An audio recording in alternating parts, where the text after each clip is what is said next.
Good evening and welcome to another show in the critically acclaimed series, History of the Jewish State in Israel.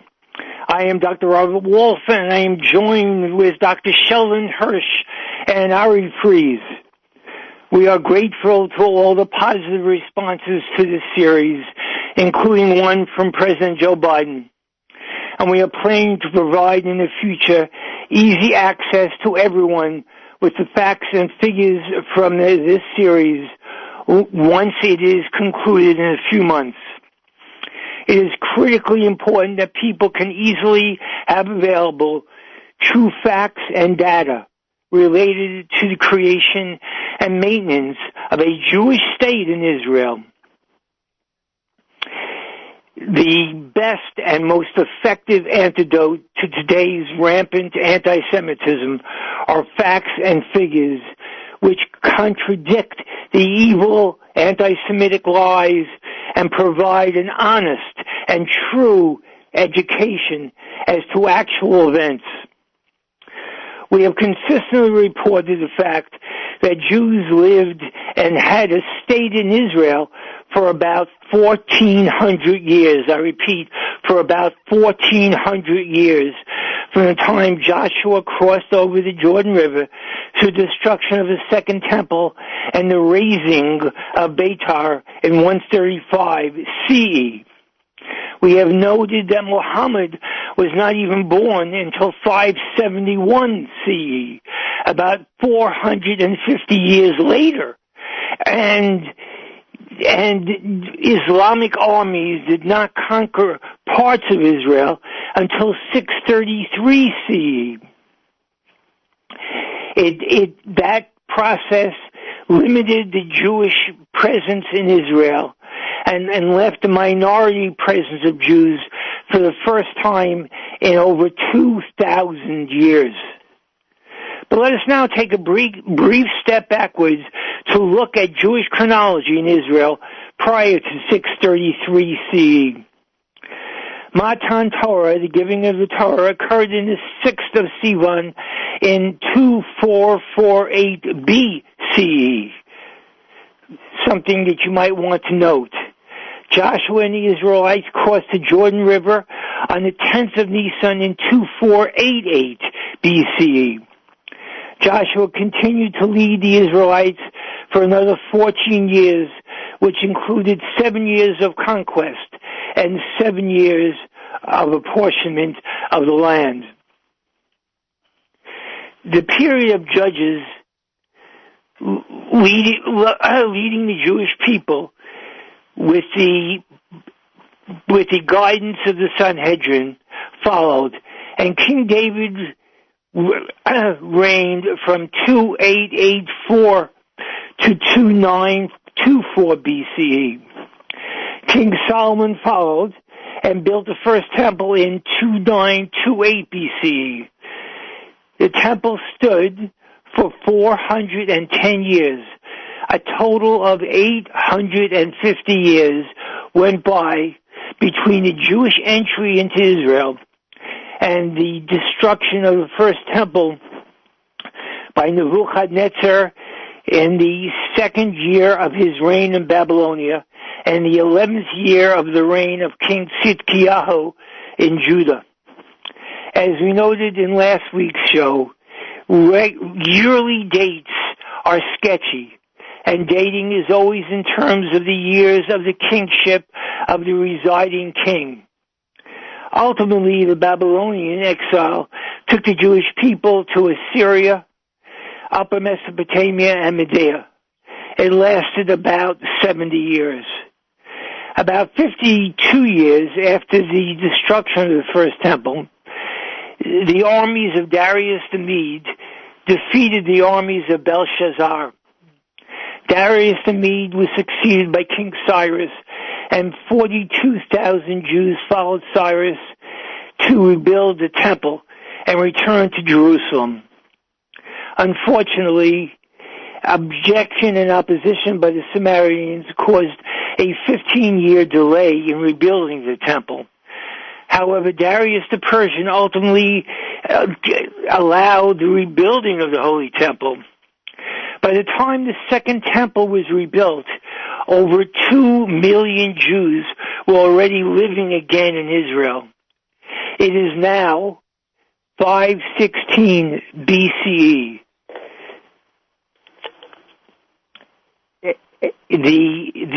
According to most historians, we have now traveled the distance from the entry into Israel to 516 BCE, and now a second Jewish state has been rebuilt as the Second Temple is now being rebuilt. This Second Temple will last until 70 CE, when the Romans destroy it, and until 135 CE, when the Romans destroy the city of Beitar and send most of the Jews into exile. We will continue outlining the history of the Jewish state in Israel in next week's show. And now, Shelley, any thoughts? Thank you, Bob. Firstly, good evening to one and all. And we are going to take a bit of a jump forward in time.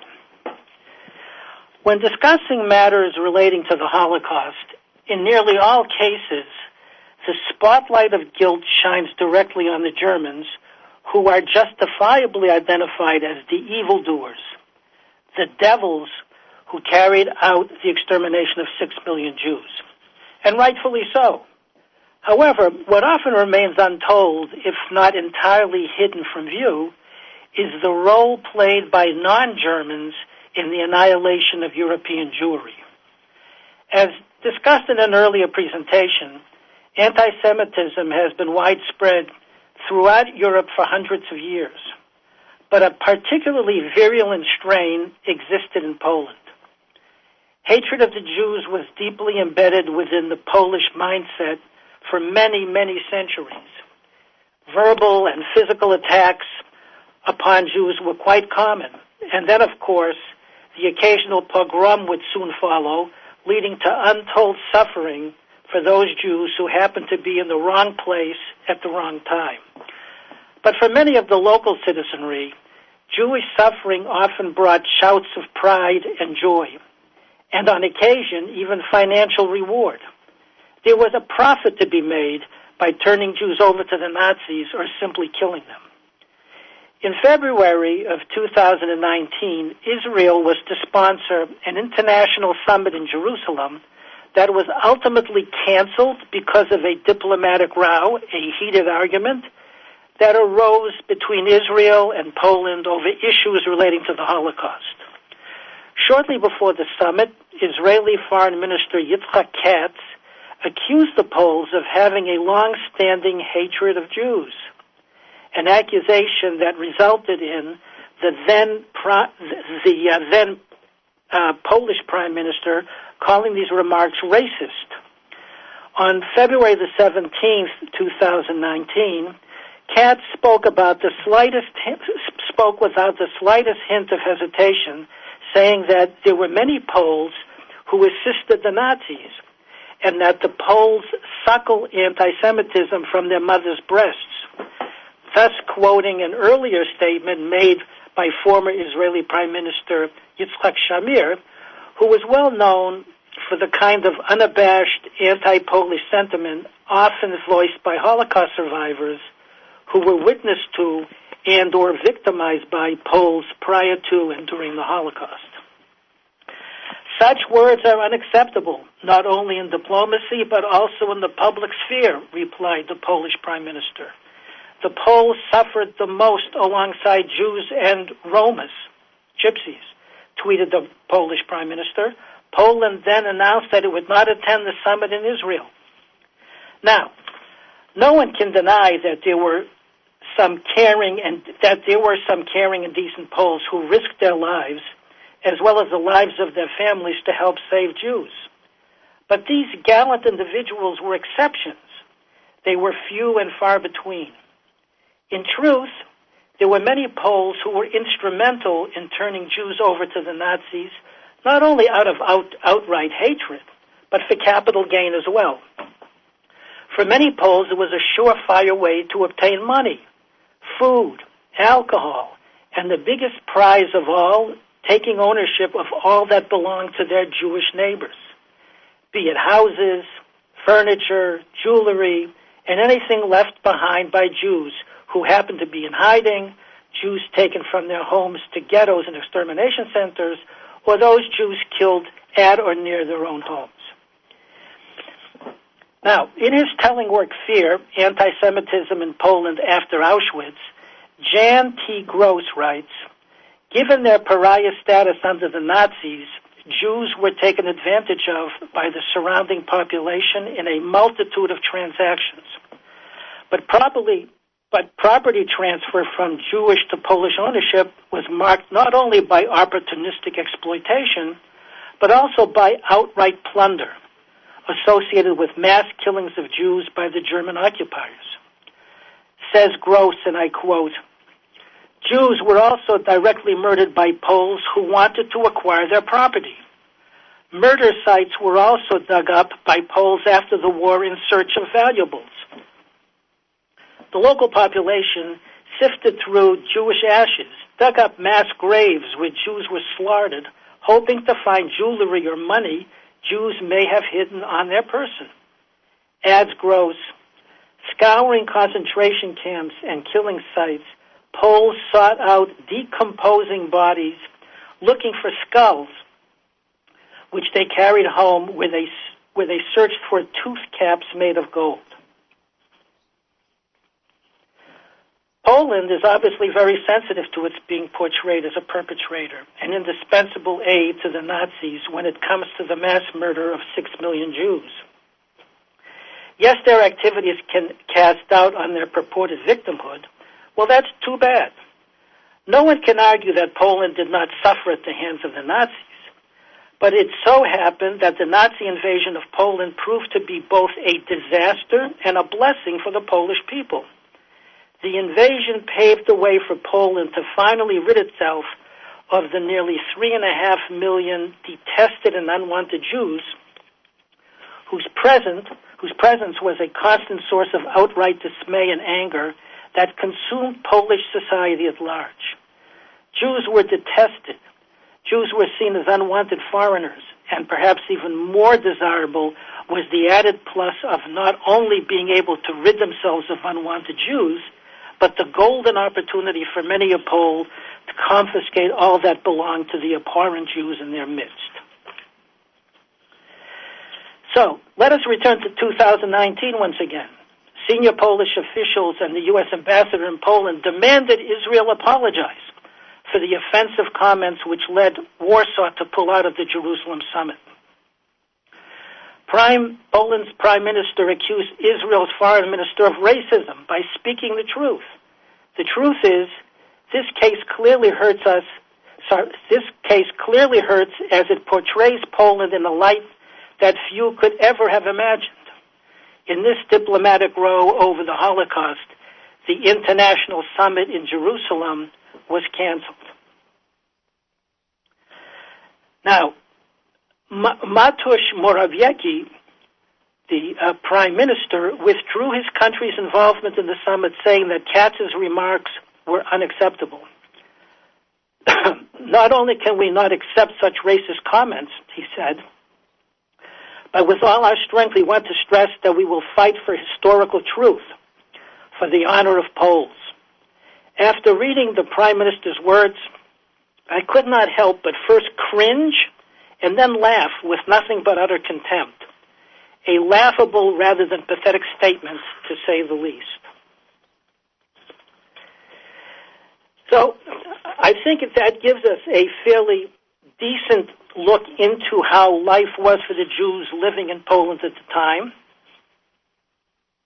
And at this point, I think it would be appropriate to pass the microphone over to Ari. Ari, it's all yours. Okay, thank you, Shelley. So you've given us a micro view of what happened in Poland, and we're going to now take a macro view. We're going to pull back. We're going to go back in time. So, Bob, you mentioned the destruction of the temple in 70 CE. So now we're going to go through a crash course in Jewish history to understand what happened to the Jews after the temple was destroyed. Where did we go? So we're going to attempt to cover almost 2,000 years of Jewish history in about 10 minutes. So here we go. And it's important to understand the point of this, going through all this history. Yes, it's interesting, but there's a point to it. And there's a lens through which we need to view all this history. It's to understand that the journey back to the land of Israel for the Jews did not start in the 19th century with Zionism. The Jews have been yearning to return for almost 2,000 years. As we say in the Israeli national anthem, Hatikva bat shnot alpayim. It's a 2,000-year-old hope. And in every country that we found ourselves, not just Poland, as Shelley just mentioned, either as a result of forced expulsion or escaping persecution, we have ultimately been viewed as outsiders and suffered for it. Those calling us European invaders are ignorant of our history.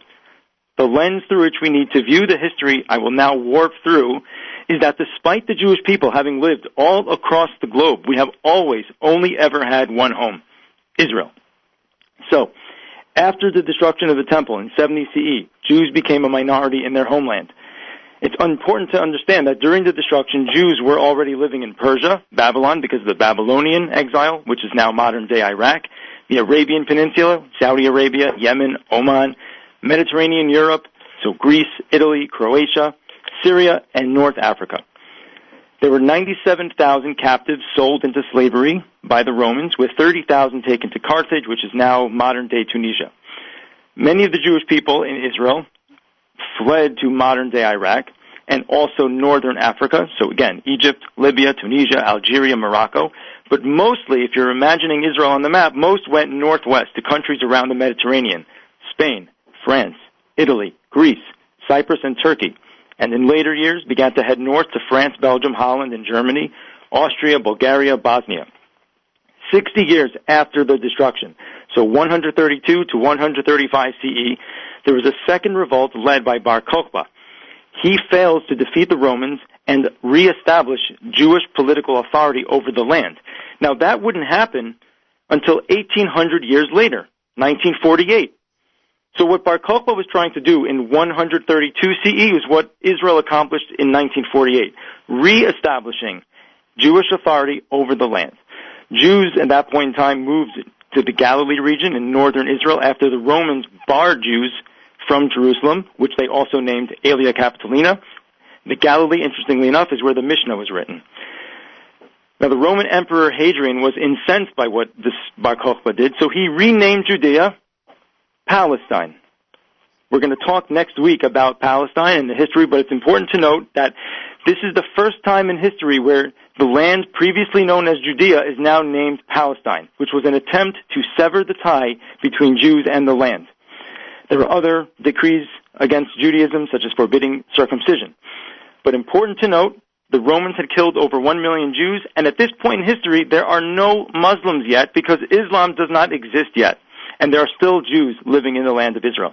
Let's fast forward. 4th to early 7th century, under the Byzantine and Visigoth empires, Jews are persecuted now by the Christians, who became the dominant religion at the end of the Roman Empire. Christianity was at one point a Jewish sect, but now it's a religion unto itself, dominant religion at the end of the Roman Empire. 610, now we have the beginning of Islam, and the Arab conquests begin, and Jews are supportive of the Muslims. Why?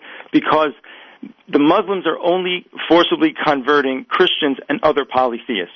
So the Jews and the Arabs, the Jews and the Muslims rather, are good with each other at this point because they both believe in the same God. The Dome of the Rock is built on the ruins of the Second Temple, the Jewish Second Temple, at the end of the 7th century. So the Islamic territory is Iran, Iraq, Turkey, Western Russia, the Saudi Arabian Peninsula, Northern Africa, and in Europe, Spain, Sicily, and Sardinia. This is the golden age of Spain for Jews who are living in that area. They lived peacefully with Arabs, so that produced notable Jewish figures like Rabbi Yehuda Halevi, the Rambam, also known as Maimonides. And a side note, Rambam ultimately had to flee Spain as a refugee, so he went to Morocco, Egypt, and then Israel. At the same time, around this time, so 600 to 1,000 Jews, the Ashkenaz Jews, are living well in Europe at this point. So Pope Gregory the Great, for example, banned forced conversion. Theodoric the Great of Italy, Charlemagne, the ruler of France and Western Germany, William the Conqueror of England, they've all invited Jews into their kingdoms. Why? For economic reasons. We were not allowed to own land, and because interest was forbidden by Christianity, we prospered as financiers and bankers in Christian Europe. The distinction between Ashkenaz and Sephardic Jews has only been around for about 1,000 years. All it means is some Jews were living in Europe, others living in Spain. Sfarad in Hebrew means Spain. Despite the cultural and language differences, we are essentially one people with much more in common than our differences. Torah, observance, the Hebrew language, and our prayers, which are 95% identical. 1092 to 1272, the Crusades begin with the intent of taking Israel back under Christian control from the Muslims. As a result, Jews flee east from Spain, France, and Germany to Poland and Lithuania. 1346 to 1353, the Black Death kills about half of Europe. Jews are blamed in the poisoned well libel.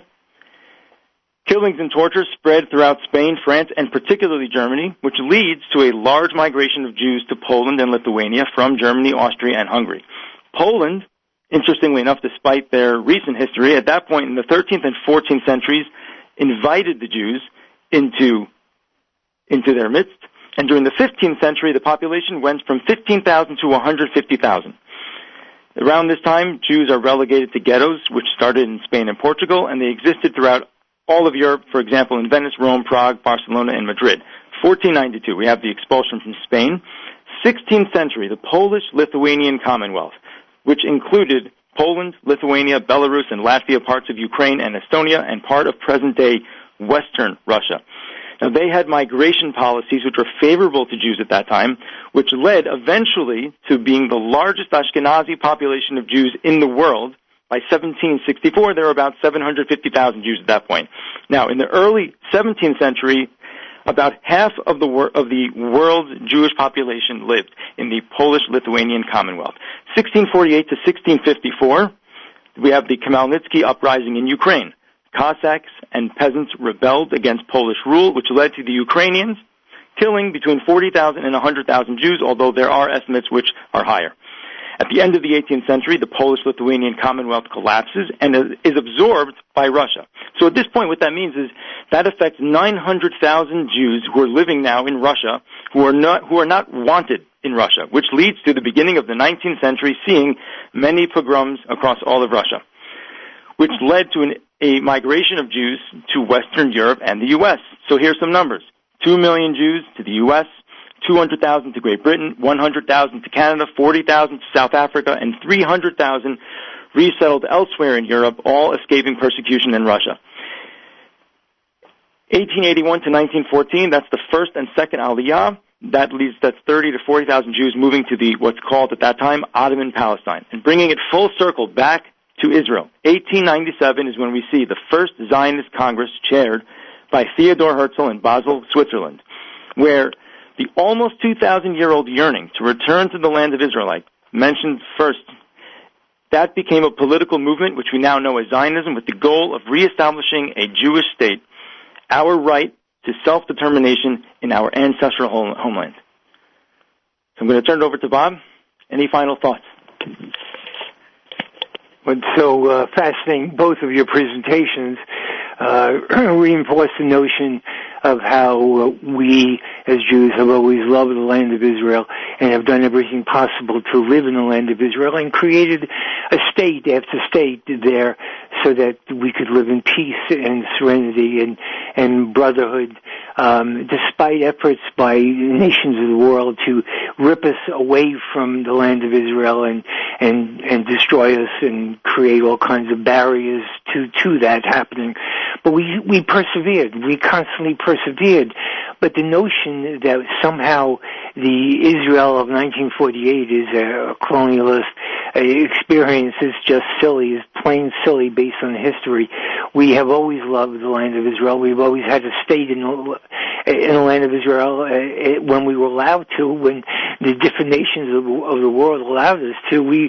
First thing we did is create a state in Israel, and we enjoyed our life in Israel, and it became part of who we are. And so Israel and Jewish people is not a Zionist experience and experiment based on what happened in the early 1900s. It is something that began with the crossing of the Jordan River by Joshua and the creation of a state based on the apportionment of the land of Israel to different tribes. And we have lived that way and continue to live that way until we were forced out by the Romans, and later other countries, of course, and tried to destroy us and make sure that we wouldn't have that opportunity to live there. But what we need to remember is that despite all those efforts, despite all the efforts to create barriers, our love for Israel, our devotion to the state of Israel, the state of Israel, it was always something that created passion within us and determination to recreate. And as Ari just described, in the early 1900s, it became possible again for that to happen. But it was not something new. We have to realize it was not something new. We've always been devoted to the state of Israel. We lived in the state of Israel for 1,400 years. And it's not an accident that we wanted to recreate that, because we've always been devoted to having the state of Israel in Israel. Despite all the efforts of the nations of the world to prevent that from happening. And we will continue to be devoted to this state and do everything possible to make sure that the state lives in peace and tranquility, despite it obviously living in a very rough neighborhood in the Middle East at this point. But God willing, we will be able to persevere and be able to maintain this state at this point in reasonable harmony and peace for forever, hopefully forever. And we should never forget, no matter what happens, Am Yisrael Chai, the Jewish people live and will continue to live. Good night.